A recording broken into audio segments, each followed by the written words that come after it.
যাচ্ছি গো গিন্নি। এই কতদিন বলেছি না বেরোবার সময় যাই বলতে নেই, বলতে হয় আসি। হ্যাঁ ওই একই হলো, যাওয়া আর আসা। এই নিয়েই তো জীবন। আসি গো গিন্নি। হ্যাঁ হ্যাঁ, এসো এসো, দুর্গা দুর্গা দুর্গা দুর্গা।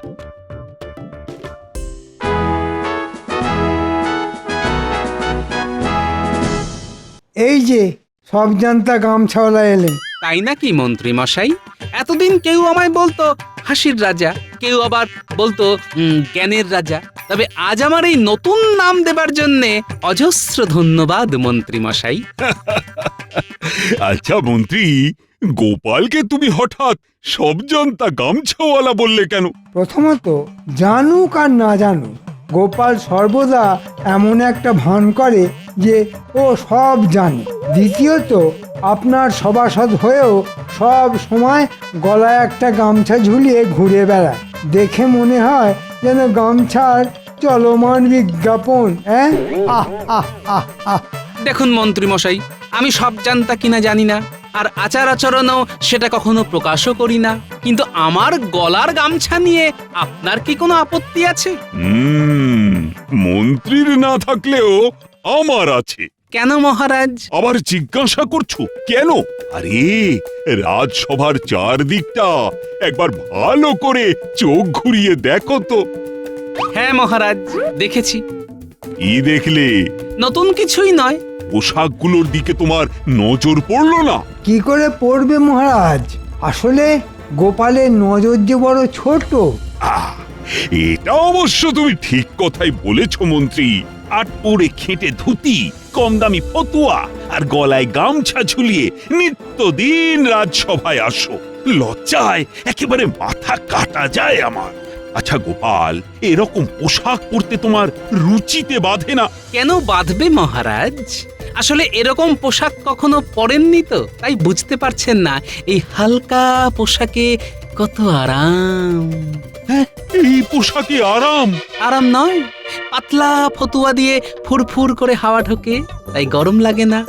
এদিকে এই যে খেটে ধুতি, বর্ষাকালে পথে ঘাটে জল জমলে টুক করে শুধু গুটিয়ে নাও, ব্যাস, কাদা লাগার ভয় নেই। আর গলার ওই গামছা? চড়া রোদ উঠলে পাট করে মাথায় চাপা দাও, ছাতা লাগবে না। আর ঝপ করে বৃষ্টি এসে সারা শরীর ভিজিয়ে দিলে চট করে গামছা দিয়ে মুছে নাও। কত আরাম। ওসব আরাম হারাম আমি বুঝি না। কাল থেকে তোমায় ঝকঝকে পোশাক পরে রাজসভায় আসতে হবে। ধরে নাও এটা আমার আদেশ। পারবো না মহারাজ। এই আমার মুখের ওপর এত বড় কথা! কত বড় দুঃসাহস! হ্যাঁ, ঠিক আছে, ঠিক আছে। আমার আদেশ মতো পোশাক যতদিন না পরে আসতে পারবে ততদিন আর রাজসভা মুখ হবে না। যাও যাও, দূর হয়ে যাও, দূর হয়ে যাও আমার সামনে থেকে। ঠিক আছে, তাই যাচ্ছি। তবে যাবার সময় বলে যাই মহারাজ, আজ আমার যে পোশাক নিয়ে নিন্দেমন্দ করছেন, একদিন হয়তো সেই পোশাকেরই গুণগান করতে হবে আপনাকে। মন্ত্রী, বলুন মহারাজ। কাছে এসো, কথা আছে। কি গো, ঠিকঠাক কাজ হবে তো? দেখুন না কি করি। কিরে, পারবি তো? ঠিক পারবো। তাহলে ওর পেছনে ছায়ার মতো লেগে থাক। ঠিক আছে।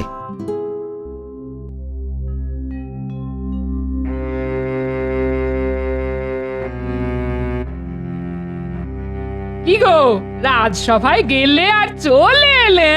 না গো গিন্নি, আসলে মহারাজ আমাকে রাজসভা থেকে বের করে দিলেন। ও মা, সে কি কথা গো? কথা নেই বার্তা নেই, হঠাৎ বলে কিনা কাল থেকে আমাকে জবরজং পোশাক পরে রাজসভায় যেতে হবে। সে কি, কেন? আমার এই পোশাকের জন্য নাকি মহারাজের মাথা কাটা যায়। যত সব। তুমি কি ওইসব জড়ি টড়ি দিয়ে? পাগল, ওইসব জবরজং পোশাক আমি কিছুতেই পরতে পারবো না। তাতেই মহারাজ ক্ষেপে গিয়ে আমাকে রাজসভা থেকে বের করে দিলেন। তার মানে তো ঠিকই ধরেছ গিন্নি, আমার চাকরিটা মনে হয় গেছে। এই চাকরি যাওয়া মানে তো বেতন বন্ধ। আরে বেতন বন্ধ হলে আমাদের চলবে কি করে গো? তুমি অত ভেবো না তো। আরে কয় বিঘা জমি তো আছে নাকি, সেই জমিতে চাষ করে খাবো। তুমি পারবে? ঠিক পারবো। এত এতদিন মাথার কাজ করেছি, এবার না হয় খাটুনির কাজ করব। কোনো কাজই ছোট নয়, বুঝলে?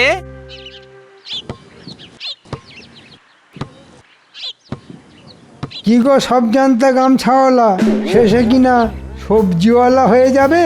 তাই তোমাকে দেখে আজ একটা কথা বড় বেশি করে মনে পড়ে যাচ্ছে। কি কথা? ছিলে তুমি বিদূষক, সদাই মুখে হাসি, আজ শুধু কপাল দোষে হয়ে গেছো চাষি। আহ আহ আহ আহ। দেখুন মশাই, কথা শেষ হয়ে থাকলে এখন এখান থেকে মানে মানে কেটে পড়ুন। তোমার গুমর এখনো ভাঙেনি দেখছি। শেষে যখন চোখের জলে নাকের জলে হবে তখন বুঝবে মজা। হুম। শোন, সূর্যি একেবারে মাথার উপর চড়েছে, তোরা সকলে এখন বাড়ি যা। কাল কিন্তু পাঠশালা শেষ করে আবার আসবো। ঠিক আছে ঠিক আছে, এখন তো যা। না, আমারও বড্ড ক্লান্ত লাগছে। যাই, আমিও বাড়ি যাই।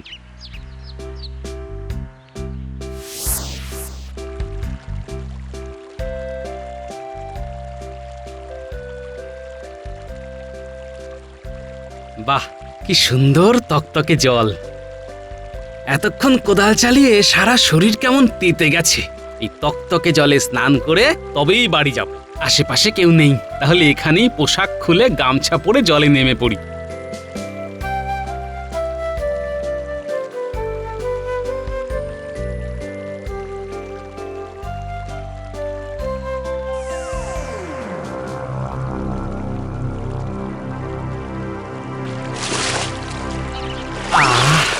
কি ঠান্ডা জল, টলটলে জলে থলথলে ভুঁড়িটা ডুবিয়ে কি আরাম। আহা, এ কি ধুতি ফতুয়া কোথায় গেল? কে নিল? মনে হচ্ছে কোনো বদমাশ আমাকে জব্দ করার জন্যে ধুতি ফতুয়া নিয়ে পালিয়ে গেছে।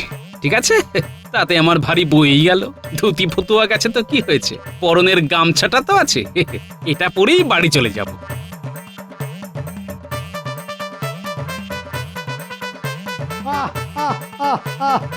সাবাস সাবাস, দারুণ কাজ করেছিস। এ কি বলি, পরনে শুধু গামছা কেন? ধুতি ফতুয়া কোথায় গেল? স্নান করতে পুকুরে নেমেছিলাম, সেই ফাঁকে কোন হতভাগা এসে তোমায় গামছা পরিয়ে দিয়ে চলে গেল। হায় হায় হায়, চাকরিও গেছে, এখন ধুতি ফতুয়াও গেল। কি করবে এখন? দাদু এখন পেট ভরে চারটি ভাত দাও দেখি। কথা ছিড়ি দেখো, পরনের পোশাক চলে গেল আর ইনি পেট ভরে ভাত খাওয়ার কথা বলছেন। হ্যাঁ বলছি তো, এখন ভাত খেয়ে ঘুমাবো, তারপর যা করার কাল করব।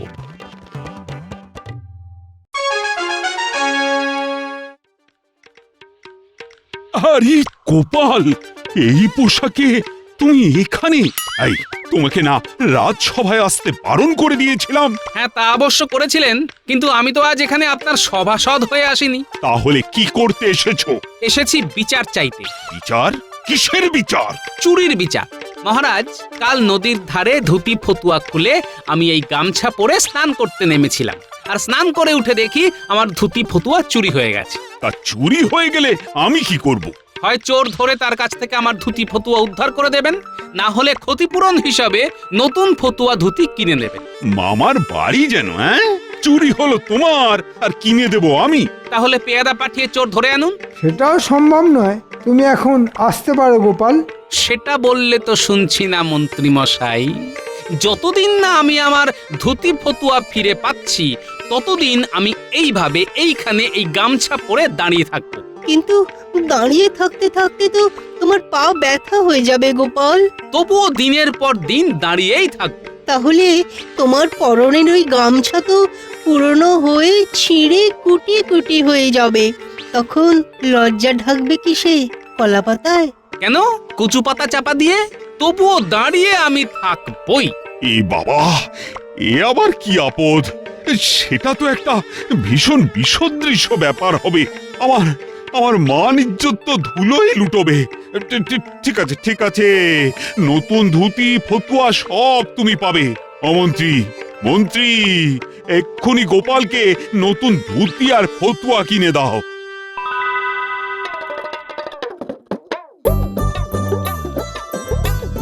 গিন্নি, ও গিন্নি, আরে কোথায় গেলে গো? ও মা গো, গেলে শুধু গামছা পরে আর ফিরে এলে নতুন ধুতি ফতুয়া পরে? কে দিল? গামছা পরে সোজা চলে গেলাম রাজসভায়। আর রাজসভার মধ্যে আমার সেই অর্ধ উলঙ্গ রূপ দেখে মহারাজ কিনে দিতে বাধ্য হলেন।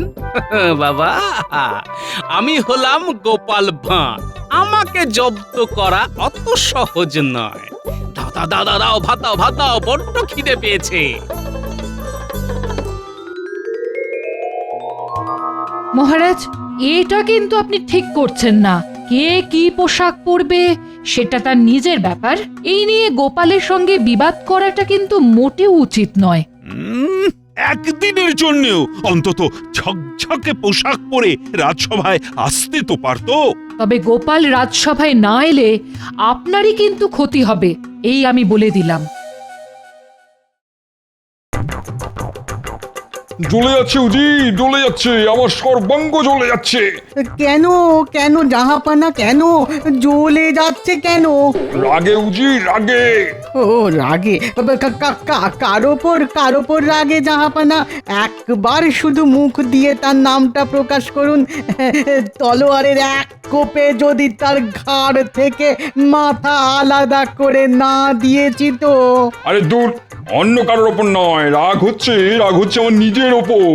কেন কেন জাহাপানা, নিজের ওপর কেন রাগ হচ্ছে? হ্যাঁ, নিজের ওপর রাগ হচ্ছে কেন? বুঝবো, আবার জিজ্ঞেস করছো কেন? আজ এতগুলো বছর ধরে এত চেষ্টা করেও বেটাকে কাবু করা গেল না। কাকে কাবু করার কথা বলছেন বলুন তো? সেটাই তো মাথায় আসছে না। আরে বেল্লি, মাথা থাকলে তবেই তো বুঝবে কার কথা বলছি। বলছি কৃষ্ণচন্দ্রের কথা। কৃষ্ণচন্দ্র? হ্যাঁ, কৃষ্ণচন্দ্র।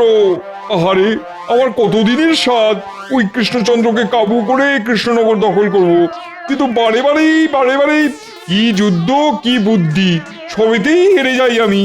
সে আর কি করবেন হুজুর, যার যেমন নসিব। খামোশ! আমি তমাম বাংলার নবাব, নিজের নসিব আমি নিজেই বানাই। শোনো উজির, কৃষ্ণচন্দ্রকে কাবু করার জন্য একটা জবরদস্ত ফন্দি আঁটতে হবে তোমায়। পারলে ইনাম পাবে, আর না পারলে গর্দান যাবে।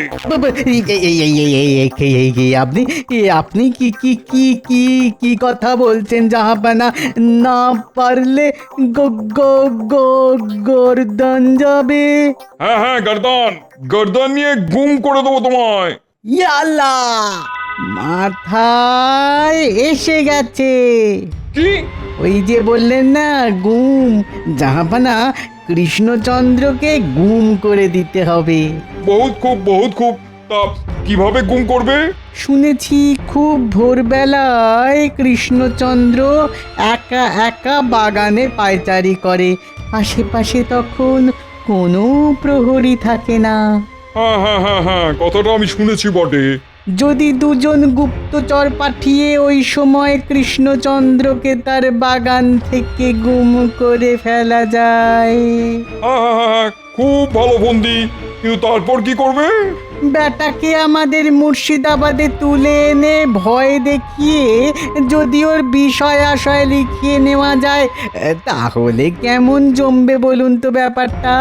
হ্যাঁ, বহুত জমে যাবে।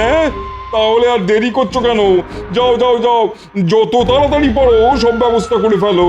কিন্তু আমার ইনাম? পাবে, ইনামে ভরিয়ে দেবো তোমায়।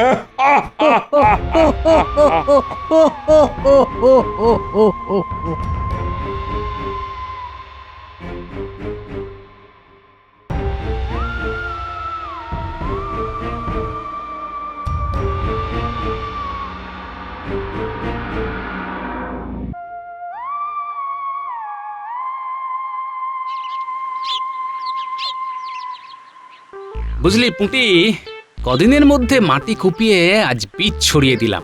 এরপর দেখবি কেমন তরতর ভর করে গজিয়ে উঠবে গাছ। তারপর সে গাছে ফল ধরবে। আর সেই ফল বড় হলে বাজারে গিয়ে বিক্রি করে আসবো। তখন আমার দুঃখের দিন শেষ হয়ে যাবে। এখন চল চল, বীজ ছড়ানো হয়ে গেছে, এখন বাড়ি গিয়ে নাওয়া খাওয়া সেরে নিতে হবে। চল।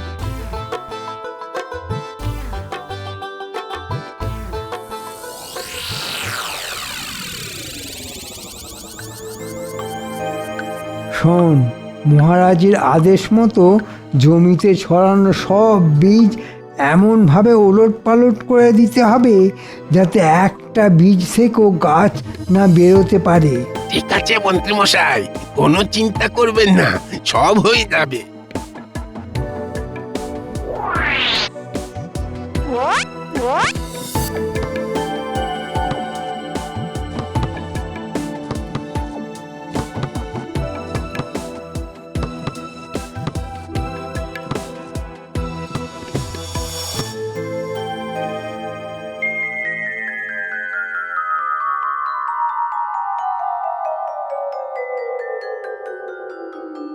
এ কি, জমির এই অবস্থা হলো কি করে?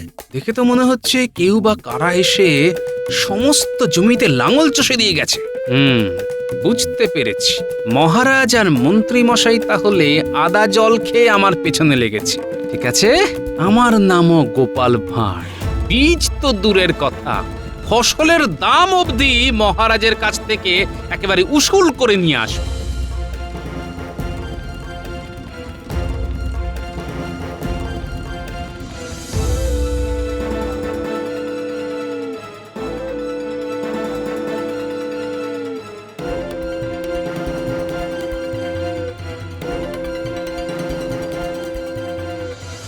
কি ব্যাপার, পথ আটকে দাঁড়ালে কেন? রাজবাড়ির ভেতরে ঢোকা কিংবা রাজসভায় যাওয়া তোমার বারণ আছে। তাই নাকি? তা কার আদেশে? মহারাজ আর মন্ত্রী মশাইয়ের আদেশ। তার মানে আটঘাট বেঁধেই সব করা হচ্ছে। আচ্ছা ঠিক আছে, আমি তাহলে ফিরেই যাচ্ছি। আমাদের কোনো দোষ নিও না গোপাল দাদা। না না, তোমরা আর কি করবে? তোমরা তো সব হুকুমের দাস।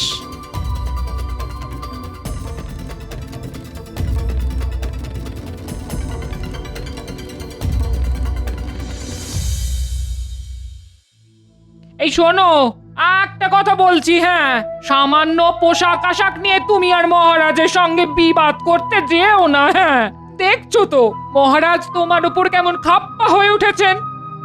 রাজবাড়ির চাকরিটাও তো প্রায় গেছেই, তার উপর চাষবাস করে যে একটু করে কমবে খাবে, তার সব উপায় এক এক করে বন্ধ হয়ে যাচ্ছে গো। তা তুমি কি করতে বলো আমায়? বলছি কি, মহারাজের কথা মেনে তার পছন্দের পোশাকই না হয় পরো। অসম্ভব! কারো অন্যায় আবদার মেনে নিজের পছন্দের পোশাক আমি কোনো মতেই পাল্টাতে পারবো না। এই আমার শেষ কথা, ব্যাস। এই দেখো, দুম করে রেগে গিয়ে ঘর থেকে বেরিয়ে চলে গেল। হায় ভগবান, এই গোয়ার গোবিন্দ মানুষটাকে নিয়ে যে আমি কি করি। হায় ভগবান।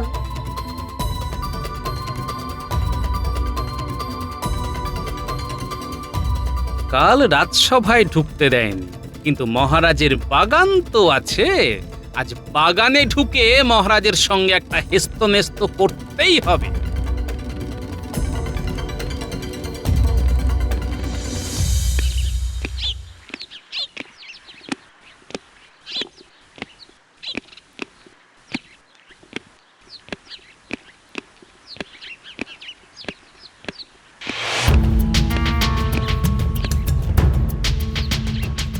কে কে কে কে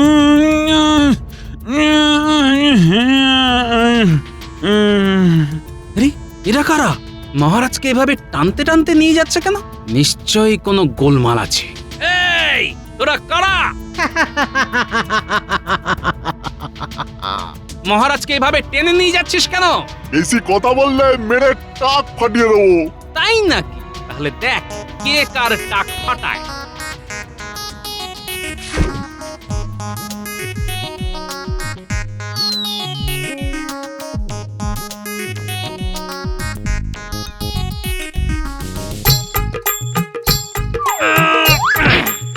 বাপরে বাপ! ওরে নাক পেটে গেল, নাক পেটে গেল। ও, ও, ও, ও, ও। রক্ষী, রক্ষী, রক্ষী, এক্ষুনি এই বদমাস দুটোকে দড়ি দিয়ে বেঁধে ফেল।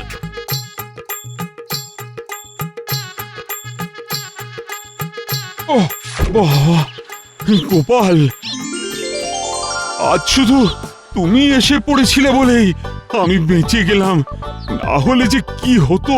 কিন্তু এদেরকে পাঠিয়েছে বলো তো? কিরে বেটারা, তোদের কে পাঠিয়েছে বল, বল। না বললে কিন্তু না না, আমাকে মেরো না, আমাকে মেরো না। আর এক লাগলেই সব ফুটি ফাটা হয়ে মরে যাব।